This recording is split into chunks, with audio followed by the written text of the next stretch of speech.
I don't care what no one says. This is the greatest live-action comic book television series since Daredevil, and that is a high bar. Let Matt Reeves and his team cook. Listen, I love the boys, but as of right now, give me the Penguin. I'm sorry. You know what? Forget just live action. Let's discuss why the Penguin is in the top 2 greatest comic book television series of all time.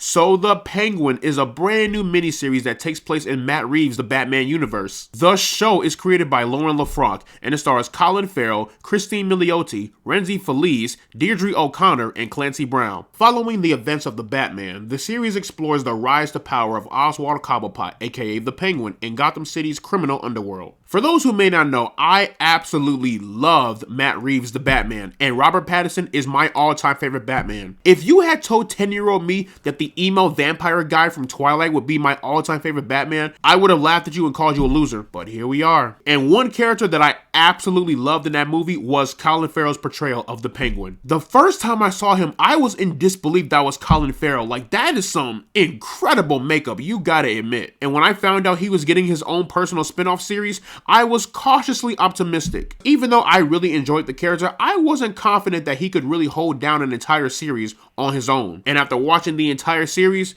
The Penguin is a god-tier show. I am still in shock with how amazing and phenomenal this show is.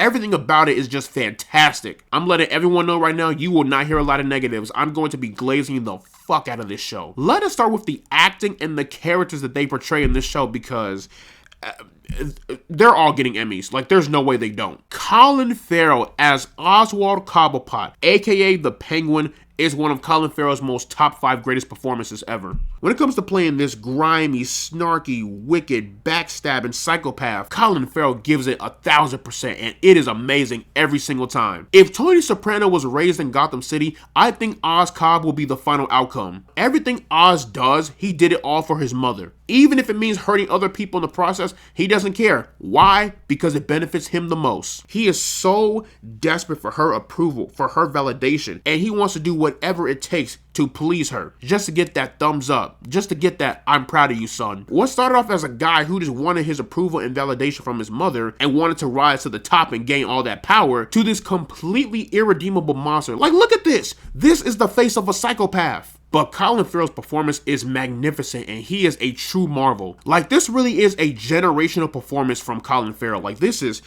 amazing. You see that, Sony? This is what happens when you take your villains and leave them as actual villains instead of turning them into anti-heroes. But Colin Farrell isn't the only spectacle in this show. The other huge standout is Christine Milioti as Sophia Falcone. I need it. I need it. I need it. I need it. Christine Milioti is tremendous in this show. Just like Colin Farrell as the Penguin, Christine Milioti's performance as Sophia Falcone will go down as the greatest portrayal of this comic book character. Sophia Falcone is this likable yet intimidating character that steals the show in every scene that she's in. If we're being honest, Sophia Falcone is the real protagonist in this entire show. You see how she transforms from this young innocent woman to this menacing reincarnation of something scary. But not only is Sophia an intelligent, calculated, and tactical player, she is incredibly gorgeous. The amount of guys I have seen simp for this woman is insane. And I'm one of those guys, don't worry about it. Julian Rush, you lucky bastard. It should have been me, not him!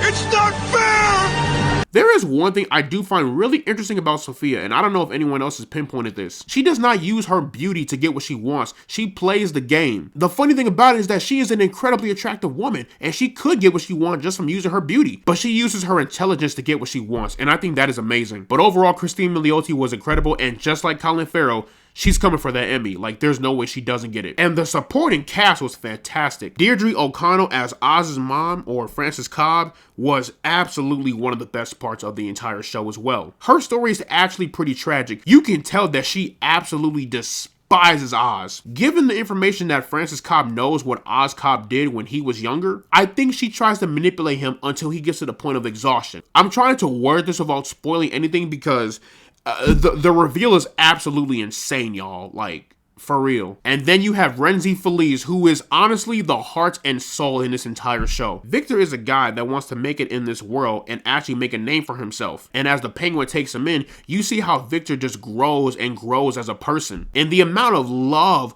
loyalty, and dedication that he shows to Oz is just kind of heartwarming. But Renzi Feliz was incredible, and if anything, he represents us, the audience, because let's be honest, we all see a little bit of Victor in us. People striving to make it in this world and make a name for ourselves. Every single human being needs one chance on this planet, and I guarantee you, most of us will make the most out of that chance. I absolutely loved the story here. It was fantastic to see Oz rise from this somewhat underdog to this kingpin of Gotham, and you see he takes the most drastic, most morbid, most inhumane ways to get to that point. But the journey getting there was one of the best parts of it, because you see how he's so desperate to satisfy not only his mother, but to satisfy himself. In the Batman, we knew he was a villain, but he was kind of like, the comedic relief. But in this show, no, this dude, very similar to how Heisenberg rose into power, same energy. This show has some incredible writing and dialogue. Like, whoever wrote episode 4 and 8, yo, we gotta give them their flowers. Like, there are so many scenes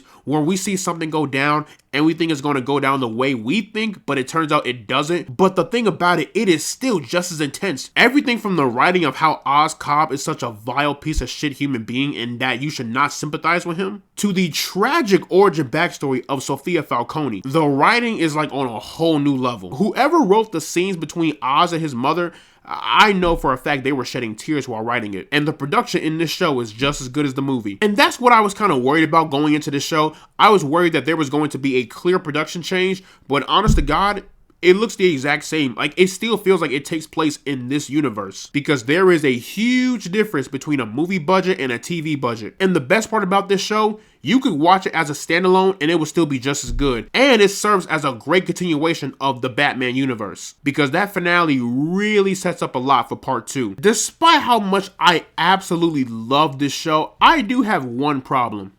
Where the fuck is Batman? Keep in mind, the Penguin takes place shortly after the events of the Batman. And also, there's a bit of a time jump in the Penguin show, so it really got me thinking, where was Batman in all this? Because you would think by episode 7, after seeing an entire city block blow up, Batman would be present. But then again, some of this stuff takes place in the daytime and not nighttime, so there is that. And also in the first Batman, Bruce does say that I can't be everywhere at once. But I still feel like his presence should have been somewhat felt in this show. Oz Cobb is running a underground drug empire, and all of the other criminals are going about their day as if Batman doesn't exist. I don't know, I just really find that funny and interesting. They gotta explain that in part 2. But in the end, y'all, the Penguin is a captivating piece of television, and I would highly recommend it. The acting, the writing, the dialogue, the music, the production, everything about this show is just marvelous. And if you for some reason hate the Penguin series, you just have no taste. I'm sorry. So, plugging the Penguin into the rank system, I am placing this one into the pinnacle zone. But yeah, y'all, that is pretty much my review of the Penguin. Let me know down in the comment section below what you guys thought about the Penguin. Did you love it? Did you hate it? Would you put this show over Daredevil? Whatever you thought, let me know down in the comment section below. And as always, guys, leave a like and subscribe if you want to see more, and I will see you all in the next one.